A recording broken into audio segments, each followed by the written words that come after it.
যোৱাকালি অসমৰ অভিনেতা বুলি ক'ব লাগিব, এতিয়া সুদক্ষটো ক'বলৈ আমাৰ কিছু কঠিন হ'ব। যি পত্ৰ বা সংবাদমেলৰ জৰিয়তে অসমৰ মুখ্যমন্ত্ৰী সৰ্বানন্দ সোণোৱাল ডাঙৰীয়া, অসমৰ বিত্তমন্ত্ৰী হিমন্ত বিশ্ব শৰ্মা ডাঙৰীয়া, সভাপতি বিজেপি ৰঞ্জিত দাস ডাঙৰীয়া আৰু বিজেপি কৰ্মকৰ্তালৈ যিখন পত্ৰ সংবাদমেল যোগে তেখেতে প্ৰেৰণ কৰিছে আমি গম পাইছোঁ। তাত তেখেতে ক্ষমা খুজিছে। এই কথাটোত অসম জাতীয়তাবাদী যুৱ ছাত্ৰ পৰিষদ নগাঁও জিলা সমিতিয়ে আমি তীব্ৰভাৱে গৰিহণা দিছোঁ, নিন্দা কৰিছোঁ। আমি নগাঁৱৰ এজন যুৱক আৰু সচেতন ৰাইজ হিচাপে আমি এই কথাটোত হতচকিত হৈ পৰিছোঁ।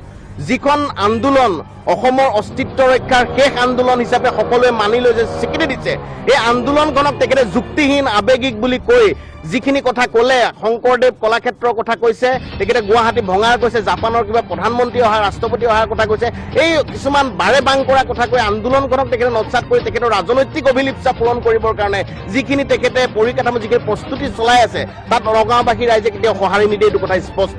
আৰু যতীন বৰা ডাঙৰীয়াই যদি নিজকে শিল্পী আৰু অভিনেতা বুলি ভাবি আছে, তেনেহ'লে তেওঁ এটা বিশেষ ৰাজনৈতিক দলৰ শিল্পী আৰু অভিনেতা হৈ বৰ্তমান থাকিবগৈ। তেখেতে অসমৰ ৰাইজৰ যুক্তি আৰু আৱেগক লৈ খেলিছে, তেখেতৰ লগত খেলা নাই। তেখেতে যিটো কথা কৈছে ভুল কৈছে আৰু ভুল ভাবিছে।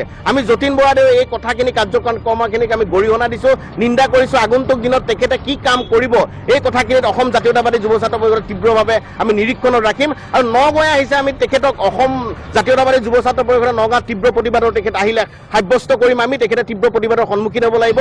আৰু এই আন্দোলনক তেখেতৰ নিজৰ মতাদৰ্শ থাকিব পাৰে কিবা ৰাজনৈতিক দলক লৈ পেলাই, বিজেপি, কংগ্ৰেছ, AIDF কিবা কিবি অন্যান্য, আৰু তেখেতে লাগিলে আমেৰিকাৰ ৰিপাব্লিক ডেমক্ৰেটিক দলৰ হৈ খেলক, আমাৰ তাত ক'ব লগা নাই। কিন্তু অস্তিত্ব ৰক্ষাৰ শেষ সংগ্ৰাম যিখনত 5জনকৈ শ্বহীদ হৈছে, পিঠিত আমি নিজে কোব খাইছোঁ। তেখেতে সংগ্ৰামৰ পৰিভাষা বুজি নোপোৱা এই অভিনেতাজনে নিজৰ কেৰিয়াৰৰ কাৰণে কলেজে কলেজে গৈ পেলাই ছাত্ৰ ছাত্ৰীক